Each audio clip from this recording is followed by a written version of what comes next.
Assalamualaikum warahmatullahi wabarakatuh. Hadirin sidang Jumat, kita semua mengikuti perkembangan dunia,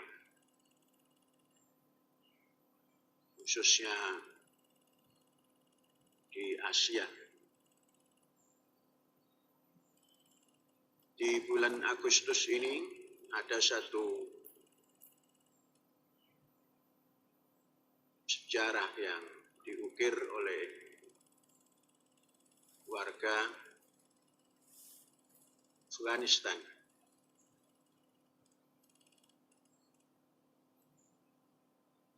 Yang ingin kembali ke negaranya tanpa harus ada kekuatan asing. Dahulu, awal tahun 90-an atau menjelang akhir 80-an, bangsa Afghanistan bisa menaklukkan penjajah komunis, yaitu Uni Soviet.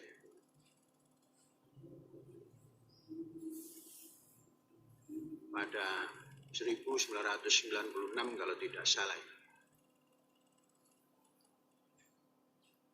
Satu di antara kekuatan yang memegang kekuasaan setelah orang-orang Rusia disingkirkan atau menyingkir karena tidak kuat mengikuti pergerakan bangsa Afghanistan, yang tampil memegang kepemimpinan kelompok yang mengaku atau menamakan diri kaum pelajar, Thalib.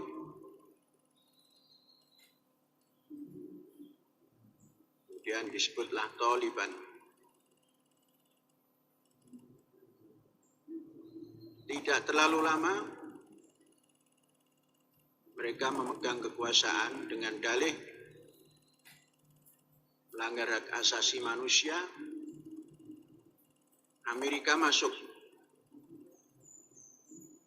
pada tahun 2001. Orang-orang atau penguasa yang dikelompokkan dalam penguasa Taliban tersingkir dan banyak yang mengundurkan atau keluar dari negara untuk menyusun pergerakannya. Di samping yang di dalam negeri juga masih banyak. Saudara-saudara, kekuatan Amerika berjalan di dalamnya. Amerika dengan kekuatan penuh mendanai dan sebagainya agar kelompok yang namanya Taliban itu tidak kembali.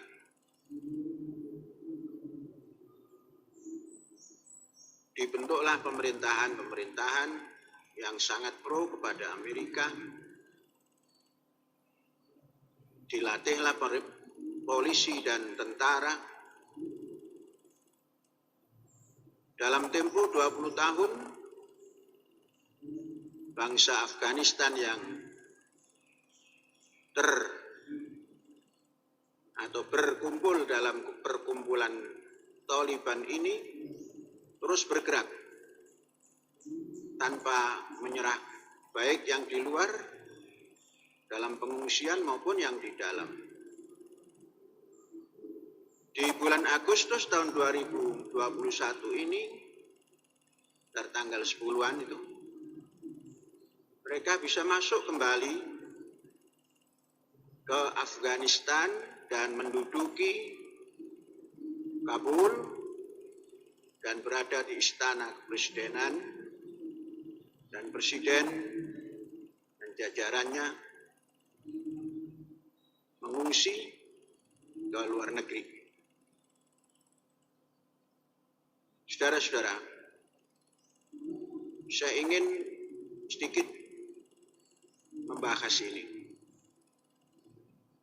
Ternyata kekuasaan sekuat apapun, yang kekuatan itu asing, itu bisa dikalahkan oleh kekuatan dalam negeri, kekuatan rakyat. Ini persis dengan Indonesia. Tatkala Indonesia merebut kemerdekaan dan memproklamirkan kemerdekaan, datanglah pasukan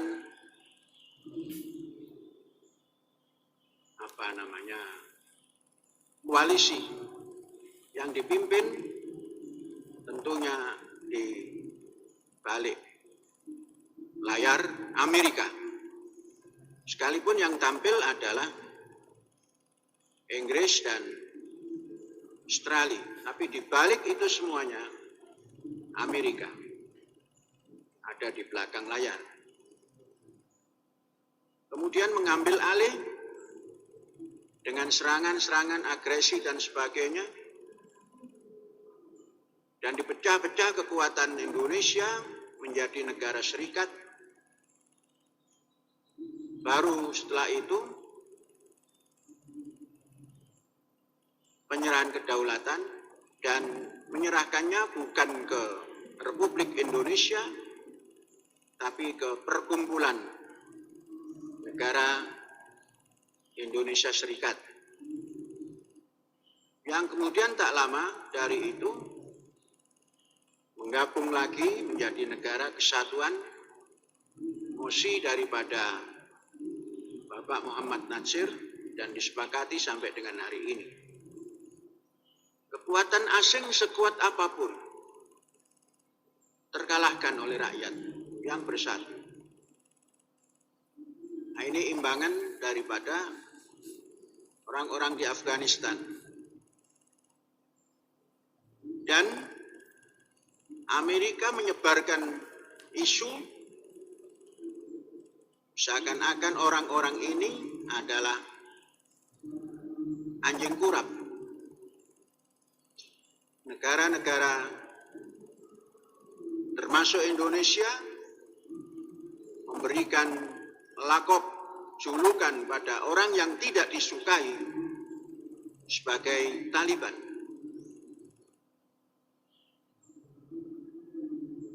Tatkala Taliban bisa merebut negaranya lagi, semestinya sikap yang seperti ini sudah tidak harus diucap lagi. Orang ini kelompok Taliban, orang ini Taliban, orang itu Taliban. Mestinya sudah tidak diucap lagi oleh bangsa Indonesia yang mempunyai dasar kemanusiaan yang adil dan beradab. Mereka dengan apapun ideologinya mampu tampil kembali. Orang Indonesia kalau ada celana cingkrang, oh itu celana Taliban. Atau ada pakaian-pakaian yang dianggap tidak pas, oh itu pakaian Taliban. Seakan-akan Taliban itu tidak punya kekuatan apapun. Amerika sebesar itu, habis singkirkan oleh kekuatan Taliban. Bukan rakyat yang ada di Afghanistan, Amerika yang telah melatih ribuan tentara, polisi, tentara dan polisi yang dilatih itu pun menyerah bersama-sama tentara yang namanya Taliban ini. Entah ke depan mau dinamakan apa oleh mereka. Mereka telah melaksanakan tugas mereka dan sampai kepada titik yang dituju. Semoga mereka memiliki kemanusiaan yang adil dan beradab, sehingga persatuan di Afghanistan terjadi dengan baik, sehingga peradaban yang dimiliki oleh Afghanistan tampil dengan peradaban yang mendukung segala warga negaranya dan kebebasan untuk untuk segala warga negaranya. Saudara-saudara, kita tidak usah ikut-ikutan membenci sesuatu yang bukan di negara kita. Itu hak mereka berbuat. Itu hak mereka sampai kepada cita-citanya. Kita semestinya memperkokoh negara kita sendiri yang sesungguhnya belum terlalu baik pencapaiannya daripada dasar-dasar yang diyakini. Jadi tugas kita harus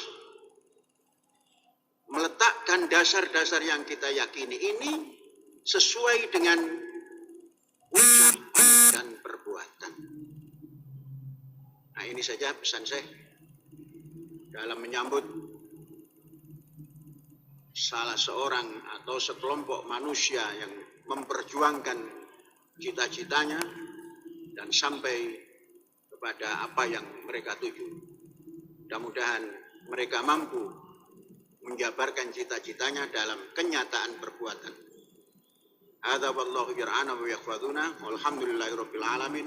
Merdeka!